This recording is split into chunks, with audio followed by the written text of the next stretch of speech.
Welcome. In front of me is a TCL 40 NXTPAPER, and today I'll go over unboxing along with a quick overview of this device. So anyway, let's just get straight into it. Now I'll start off by saying that there are two different versions of this phone. There is the non-5G and 5G. Now, for some reason the 5G version has less RAM, but in general is supposedly going to be better. Though the one that I have is the non-5G. It comes with 8 gigs of RAM and a Helio G88 processor compared to the Dimensity 700 that the 5G would come with. Now, unpacking the device, it does have a pretty nice design right here, at least at the back, with what appears to be a triple camera setup, though keep in mind this is never what it appears to be.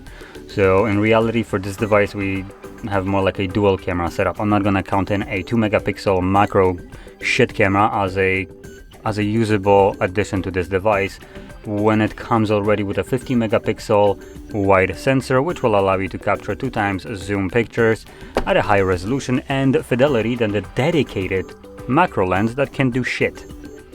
Anyway, so let's peel that off. There we go.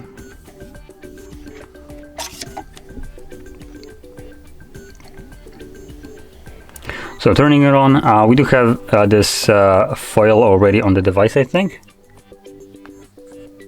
Oh no, never mind, that's not on a... Yeah, that's not a foil. It's just polished around the camera. Okay, that's interesting. So it does have a matte finish to the display. Pretty interesting.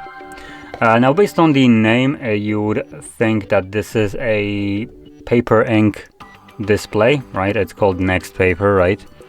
And at least somewhere, full color electronic paper display. That's just a load of bullshit in terms of naming, because what it does have is an LCD IPS display, meaning that everything written right here is just fully 100% load of shit. So there is no paper ink display, and this is just jargon to confuse the seller. This is what I got for this device. That kind of marketing shouldn't be even legal in my opinion. Electronic paper display. Where the is the paper display then? I still can't see it. Just because the display is matte doesn't make it paper. And this kind of stupid TCL logic, any kind of office monitor which comes with a matte display for the most part because they're trying to reduce glare would be a paper ink display.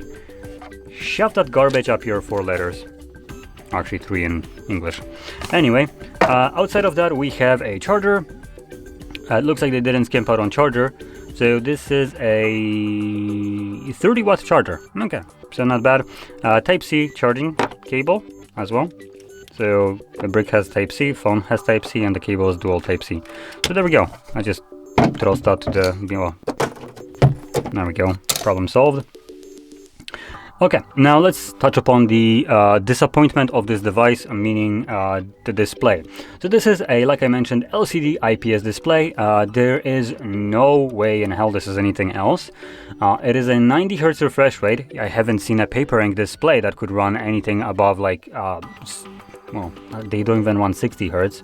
But this electronic paper display apparently runs 90. Sure. Anyway, it is a 1080 by 2460 pixels, putting it at 396 pixels per inch, which is also quite kind of high for a paper ink display, but this isn't one. So, you know,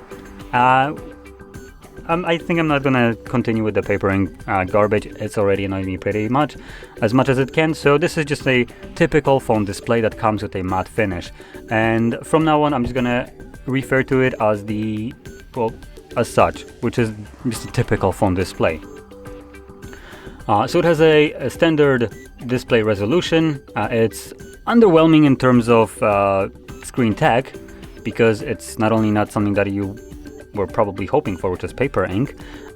It is an LCD IPS. They didn't even decide to give you something like an AMOLED display or OLED right here, and I'm pretty sure the price tag, it's 200 euros, so it's not necessarily that bad. But it's also only 90 Hertz, which at that point it's also kind of disappointing. Now moving further, let's talk about the internals. So this specific device comes with a Helio G88, which is less powerful than a, what is it, like 1.5-year-old Snapdragon 680. So again, it's a little bit disappointing in terms of performance. So that's another kind of disappointment for this device in general. Now the 5 GHz 5G version of this phone will actually come with a Dimensity 700, which is basically on par with the 680 Snapdragon, so it will be a little bit faster as a processor, might be a little bit better. Now the price difference there would be 50 euros. Now I'm not sure if that is really worth it or not. These devices do seem to be made very cheaply and more like a scam rather than a full-fledged device that you might want to get. So anyway, moving on. We have a 5010 milliamp hour battery. We also have charging speed of 33 watts, though the charger that we got provided only charges it at 30 watts, which isn't much of a difference. And let's actually touch upon the cameras as well. So I did talk about the two of them. So we have a 50 megapixel wide sensor, then we got a 5 megapixel ultra wide and 2 megapixel macro. So those are the back one, and at the front we have a 32 megapixel wide sensor. Now the front and back, both of them are capable of shooting at 1080p 30 frames.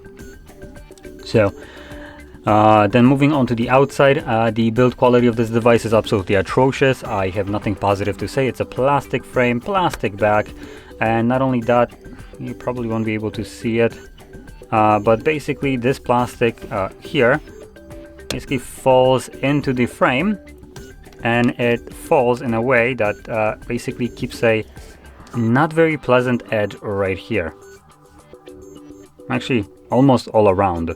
So the only place where it's almost even, still not, is right here at the top. And the more you go, you can see that I am basically catching my fingernail everywhere around here. So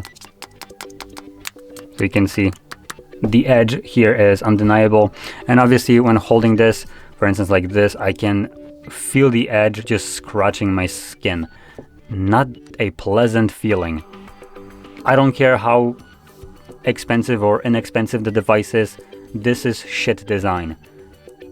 So go back to the drawing board with this garbage, fix it, and just call this freaking display a matte finish, not whatever the fuck you decided to call it on the box. That is absolutely misleading garbage. So in any case, that's basically everything for this device. It's a underwhelming phone. It tries to mislead people. It is also poor quality, at least in terms of finishing. It's not very fun thing to hold because of the edges. It just, maybe with time it will kind of, because it's plastic, it will just kind of fade away. So it might not be as, unpleasant to hold and have your fingers scratched on it. But at the time of purchasing it, which is probably the most important time, it feels less like a finished product and more like a just a beta test of a product that you get to pay $200 for, which in my book is just a go screw yourself with this kind of product, and I don't recommend buying it. It seems like an unfinished product that got released just because, I don't know, they wanted to get some money from stupid customers in a way by misleading them, literally. Because, like I said, this is a misleading information. So there we go. I don't think I've ever been more frustrated with the device more than this, to be honest, because I would have been satisfied if they said that it's a matte finish and also put a little bit more finishing touches on the device, making it not unpleasant to hold. But that would have been fine. But instead they decided to mislead this as a paper display, or paper ink more like, and just put a matte finish on the display. There's nothing paper about it. So yeah. Anyway, that's all I have. for you today. So if you found this video helpful, don't forget to smash like, subscribe, and thanks for watching.